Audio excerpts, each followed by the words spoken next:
तीसरा भेद। वृद्धि स्वर संधि पढ़ने से पूर्व हम पहले दो भेदों को पुनः पुनरावृत्ति कर लेते हैं। पहला हमने दीर्घ स्वर संधि को री तक लिया था, जिसमें अ आ का योग आपस में करने पर आ, ई से बड़ी ई, उ से बड़ा उ, री से बड़ी री हो गया था। अब दूसरी संधि थी हमारी गुण स्वर संधि, जिसका हमने री तक ही लिया था। अ आ का प्रयोग ई के साथ, उ के साथ, री के साथ किया था। अ के साथ ई आने पर ए हो गया था। अ आ के आगे उ या बड़ा उ आने पर ओ हो गया था। अ आ के आगे री आने पर अ हो गया था। अब तीसरी संधि है वृद्धि स्वर संधि। वृद्धि का मतलब होता है बढ़ना। अब हम यहाँ से आगे बढ़ जाते हैं। अ आ का योग ए ओ औ के साथ करेंगे। अ आ के आगे यदि ए या ऐ आ जाए तो ऐ हो जाता है। अ आ के आगे ओ या औ आ जाए तो औ हो जाता है, अर्थात औ हो जाता है। इसका नियम इस तरह है।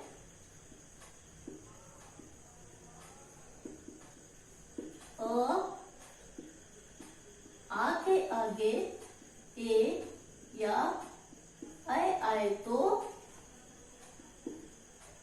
ऐ हो जाता है। आ के आगे यदि ओ या औ आ जाए तो औ हो जाता है। ए वृद्धि का नियम होता है। ए इस तरह।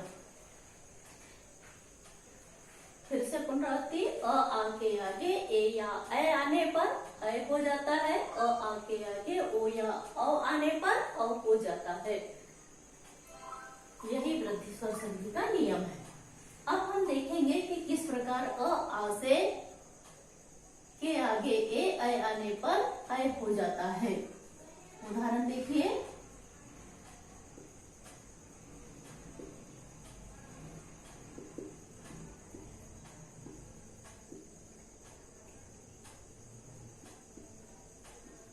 एक धन एक, ये कई। अ और ए से ऐ।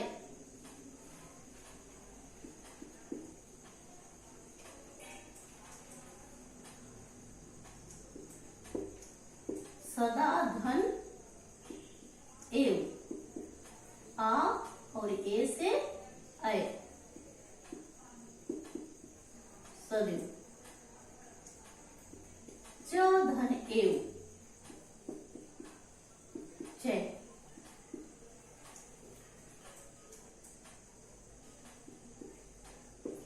महाधन ऐश्वर्यम, महेश्वर्यम।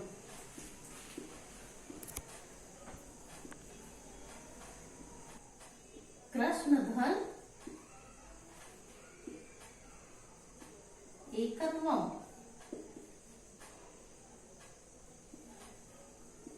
कृष्णेकत्वम। शाधन एव, शेव। मत धन एक्यम,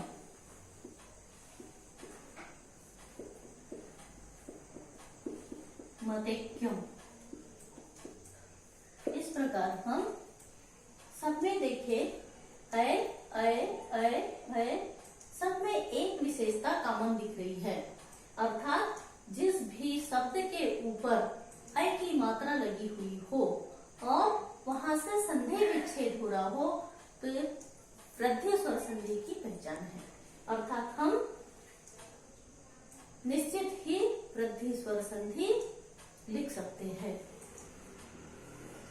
अब हम देखेंगे आ के आगे ओ औ आने पर औ कैसे हो जाता है। जैसे गंगाधन ओ बराबर आ और ओ से औ, गंगौ।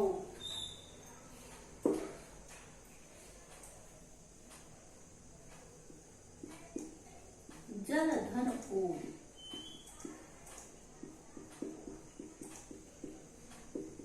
जलोग। महाधन औषधि,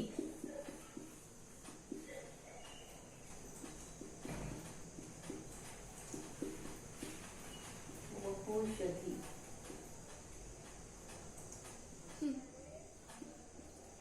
महाधन ओजस्वी, महोजस्वी।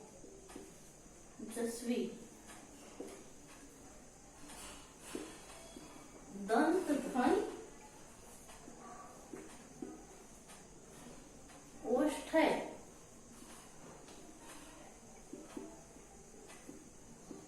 दंतोष्ठय।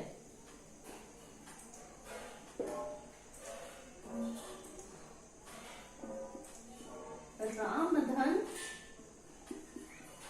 औदार्यम,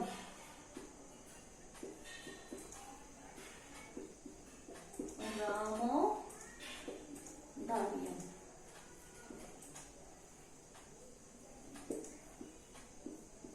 तपधन औषधम,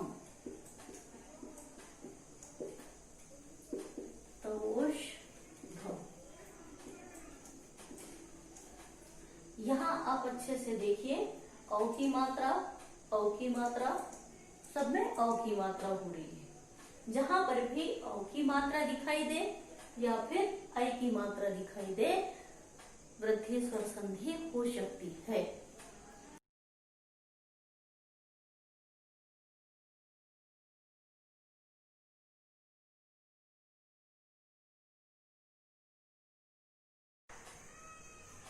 स्वर संधि का चौथा भेद है यन स्वर संधि।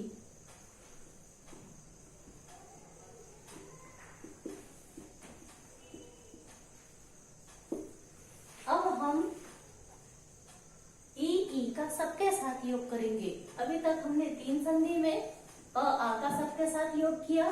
अब हम ई, उ और री, इन तीनों का दूसरे स्वरों के साथ योग करेंगे। ई के आगे यदि कोई स्वर आता है तो ई का य हो जाता है। उ के आगे कोई भी स्वर आता है तो व हो जाता है। और री के आगे कोई भी भिन्न स्वर आने पर री हो जाता है। अर्थात यन स्वर संधि में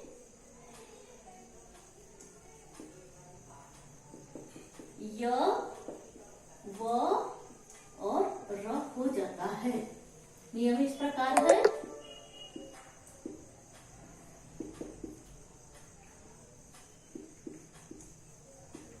के आगे यदि कोई भी भिन्न स्वर या उ के आगे, री या बड़ी री के आगे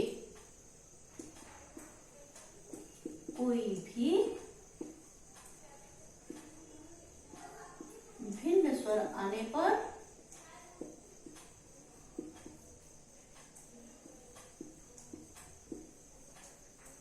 ई का य हो जाता है, उ का व हो जाता है और री का र हो जाता है। य, व, र, यही यन स्वर संधि है। अब देखेंगे हम किस प्रकार ई से य बन जाता है। प्रतिधन एक,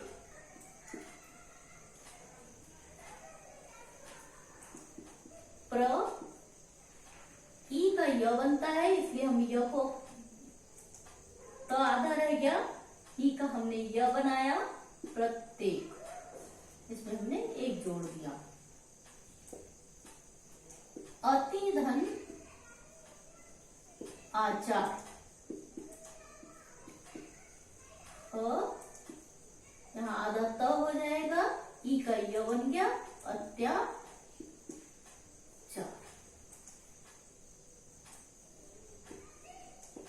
इति धन अलम, ई आधा त इत्यलम।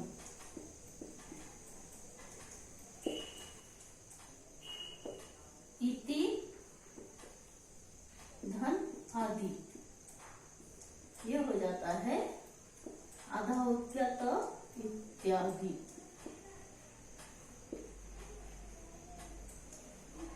अब हम देखेंगे ऊ से कैसे वह हो जाता है।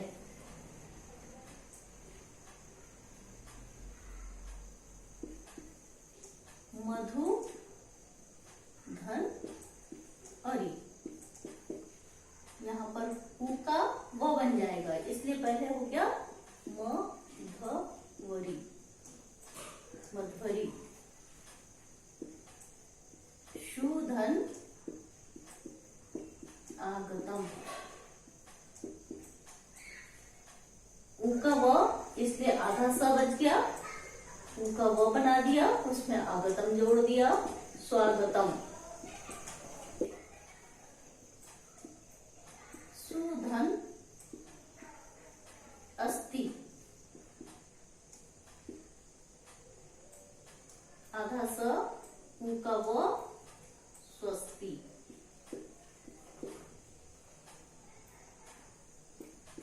मधुधन आलय, बन गया मध, वो बनने के बाद मधुवालय। वधुधन आदेश, वधवा देश। अब री आने पर पितृधन आकृति, री के आगे आ गया, इसलिए हो जाएगा पित्राकृति।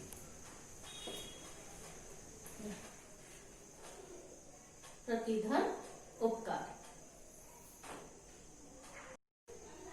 स्वर संधि का 5वां भेद है अयाति स्वर संधि। अयाति स्वर संधि में अब हम ए, ऐ, ओ, औ का सबके साथ योग करेंगे।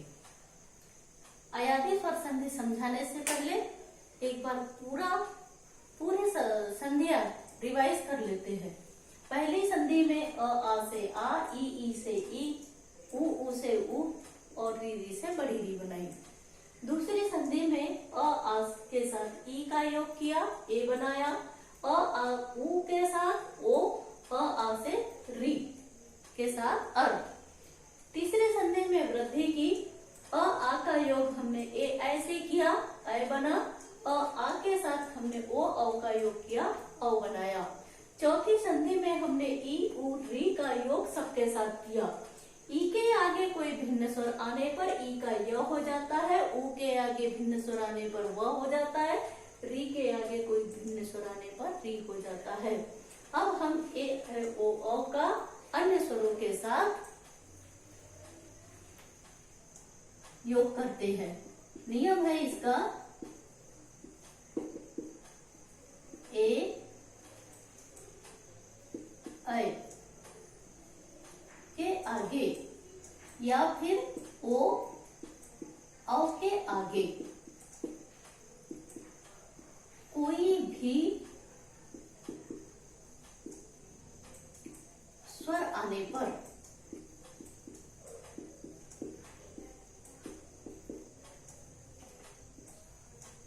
यहां देखिए आप, यन स्वर संधि में कोई भी भिन्न स्वर था, यहाँ पर कोई भी स्वर आने पर। भिन्न स्वर, क्योंकि ई के आगे ई आने पर बड़ी ई हो जाती, दीर्घ स्वर संधि हो जाती। यहाँ पर ए के आगे ए भी आ सकता है, ओ के आगे ओ आ सकता है, या कोई भी स्वर आ सकता है। तो ए का अय हो जाता है, अय का आय हो जाता है, ओ का औ हो जाता है, और औ का आव हो जाता है। ए के आगे कोई भिन्न स्वर आने पर ए का अय हो जाता है, अय का आय हो जाता है, ओ का औ हो जाता है, और औ का आव हो जाता है। उदाहरण देखेंगे हम। जे धन अनम, यहाँ पर ए के आगे अ आ गया। जे जो आधा ए से आय बन गया, और इसमें अनम जुड़ गया, ये हो गया चैनम। ने धन अनम, एक ही मात्रा, केवल न हो जाएगा, एक ही मात्रा से अय धन अनम, नयनम। अय गए धन अकह, ग अय का आय हो गया, गाय, और फिर अकह, जोड़ने पर गायकः। उसी तरह नए धन अकह, न आधा, इसमें आय धन अकह, यह हो जाता है जोड़ने पर नायकः। इसी तरह नए धन इका, तो ये हो जाएगा नायिका। अर्थात कैसे, न धन अय का आय धन इका, ये हो जाएगा नायिका। अब हम देखेंगे ओ औ से कैसे औ और आव हो जाता है। पो धन अनह, ये हो जाता है पवनः। कैसे हो गया, प ओ से औ हो गया, और इसमें अन जुड़ गया, पवनः। इनको सबको जोड़ेंगे, पवनः।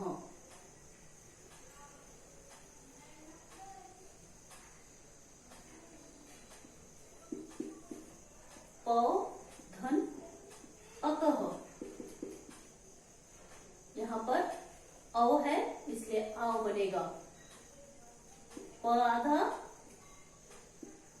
आव धन अकह बराबर पावकः।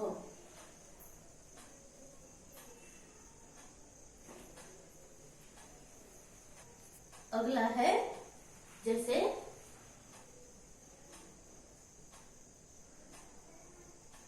भो धन अनह, जैसे हमने इसको जोड़ा वैसे इसको जोड़ेंगे, भ और फिर ओ से औ, तो फिर इसमें औ जोड़ने पर वन, व जैसे, फिर अन जोड़ने पर न, भवन। जैसे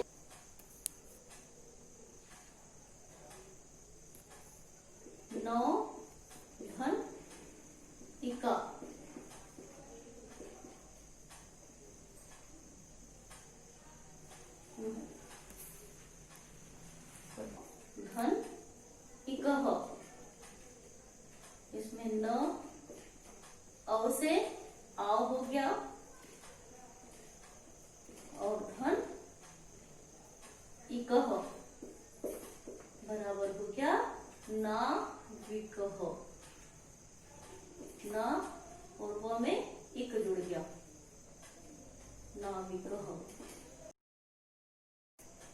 स्वर संधि का छठवां भेद है पूर्व रूप स्वर संधि।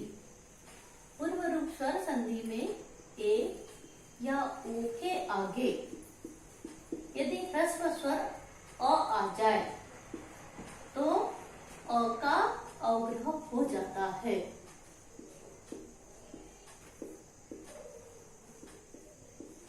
जैसे हरे धन अत्र, हरे अवग्रह बन जाता है हरे अव। हरे धन हरे अत्र, हरे धन अव, हरे अव। विष्णु धन अपि,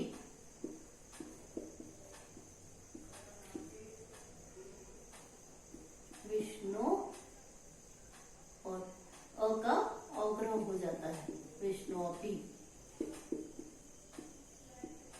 विज्ञापितो धन अपि, यहाँ पर भी अ का अवग्रह हो जाएगा विज्ञापितो अपि। इस तरह